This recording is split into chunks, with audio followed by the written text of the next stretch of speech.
Il était une fois un amour qui ressemblait à un soleil de minuit, une lumière si intense, si exclusive qu'elle vous persuadait que les règles ordinaires du temps et du cœur avaient été suspendues. Juste pour vous. Vous vous sentiez vu, choisi, comme si l'on avait enfin déchiffré le code secret de votre être et que vous étiez la pièce manquante d'un puzzle qui n'attendait que vous. Il est des rencontres qui vous marquent au fer rouge par leur intensité déraisonnable. Mais dans ce conte de fées moderne, il y a une deuxième page, souvent écrite à l'encre invisible, un retournement qui laisse dans son sillage un silence assourdissant et une question qui tourne en boucle. Qu'est-ce qui s'est passé? C'est le soleil de minuit, un phénomène aussi envoûtant que contre nature. Parce que dans la froide logique des planètes et des cœurs, une lumière qui se lève à contre-temps est une lumière promise à s'éteindre. Et c'est là que commence le grand basculement. Ce moment où le regard qui vous portait sur un piédestal devient soudain de glace, où la voix qui vous chérissait se fait cinglante, où l'on passe de confident indispensable à étranger méprisable, sans raison, sans logique, sans pitié. Comprendre ce grand basculement et ce soleil de minuit, c'est se libérer de l'emprise d'un mirage et retrouver la douce chaleur de sa propre lumière. Je suis Fatem Zahra Alami, thérapeute relationnelle, et aujourd'hui nous allons naviguer dans le ciel trempeur de ces soleils de minuit humains. Nous allons décrypter la mécanique implacable de l'idéalisation et de la dévalorisation, non seulement en amour, mais au cœur des familles, des amitiés et de tous ces liens où l'on vous promet la lune, avant de vous laisser dans la nuit la plus profonde. Alors, plongeons dans la logique folle qui peut bien pousser une personne à vous porter au nu avant de vous précipiter du haut du piédestal qu'elle-même a construit pour vous.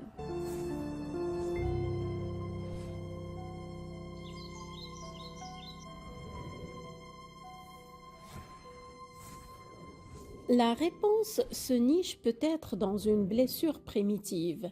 Imaginez un château de cartes d'une complexité vertigineuse, érigé pour cacher un vide abyssal. Ce château, c'est ce que l'on appelle le faux self, la personnalité grandiose et factice de la personne narcissique. Et vous avez été une de ces cartes maîtresses, celle qui devait prouver par votre seule présence admirative que tout l'édifice était bien réel. Votre rôle qu'il vous a assigné à votre insu n'était pas d'être aimé pour vous-même, mais d'être le miroir parfait de sa propre grandeur. Un jour, inévitablement, comme vous n'êtes pas un miroir mais un être humain, vous avez cessé d'être pour lui ce miroir parfait qui reflète sa grandeur et son image sans défaut. Pourquoi? Simplement en ayant un besoin, une opinion à vous, une fatigue, une loyauté ailleurs, ou encore vous avez simplement existé en tant qu'individu séparé. Pour la personnalité narcissique, cette individuation est une trahison. Elle menace son système de contrôle et son estime de soi factice. Parce que dans la logique déformée de ce système narcissique, votre humanité n'est pas perçue comme une simple imperfection. C'est une trahison existentielle pour lui. Alors, pour se protéger, il doit vous détrôner. Cela veut dire deux choses pour lui. La première est le miroir qu'il a choisi, vous en l'occurrence, est fêlé. Et si le miroir est fêlé, alors l'image qu'il renvoie, son image parfaite, est fausse. La deuxième chose que cela révèle est qu'il a peut-être mal choisi son miroir, c'est-à-dire vous. Donc, puisqu'il s'est trompé, il est imparfait. C'est une probabilité qu'il rejette, car l'imperfection n'est pas une option. C'est un anéantissement de tout son être, au faux self parfait. Son identité n'a pas d'existence en dehors de ce reflet grandiose. Il ne possède pas une image qu'il cherche à préserver, il est cette image. Il n'est rien d'autre que cette image. Son identité n'existe qu'à travers le reflet grandiose qu'il renvoie aux autres.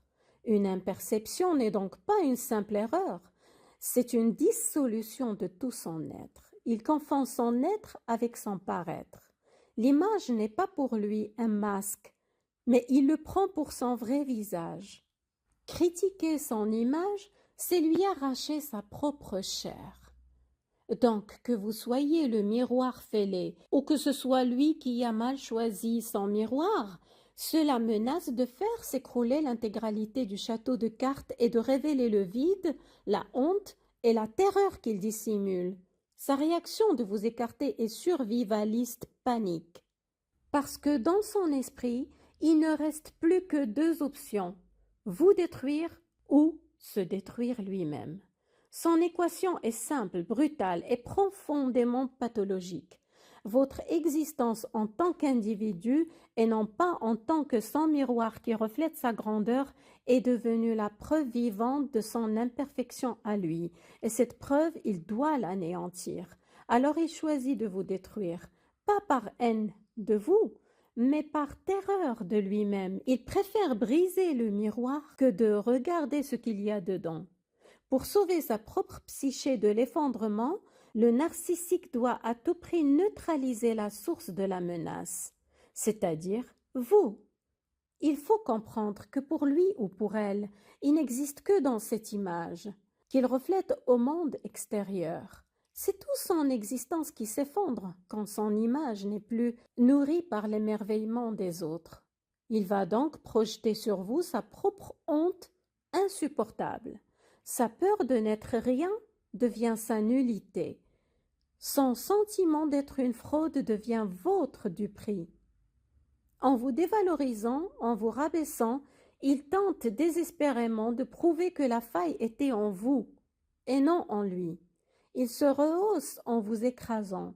Il préfère détruire la personne en face que de risquer de se confronter à lui-même.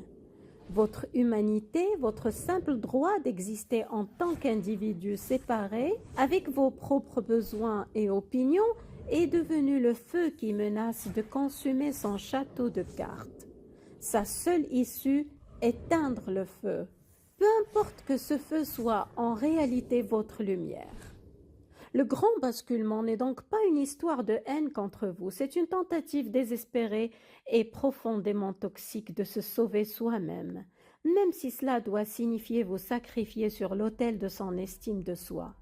Le basculement arrive donc, non pas parce que vous avez fait une erreur, mais parce que vous avez cessé d'être un miroir parfait. Si vous reconnaissez ce grand basculement, s'il a laissé dans son sillage des éclats de miroir et des cendres froides, souvenez-vous de ceci, vous n'êtes pas le miroir fêlé, vous n'étiez pas le feu à éteindre, vous étiez votre propre lumière, toute simple et vraie. Et si l'autre a préféré les ténèbres de son propre château à la chaleur de votre authenticité, ce n'est pas votre fardeau à porter. Le soleil de minuit n'était qu'un passage, une aurore boréale dans votre nuit à vous. Aujourd'hui, il s'est éteint et c'est une bénédiction déguisée, car maintenant, vos yeux peuvent s'habituer à l'obscurité et dans cette obscurité, vous allez retrouver les étoiles que sa lumière artificielle avait effacées.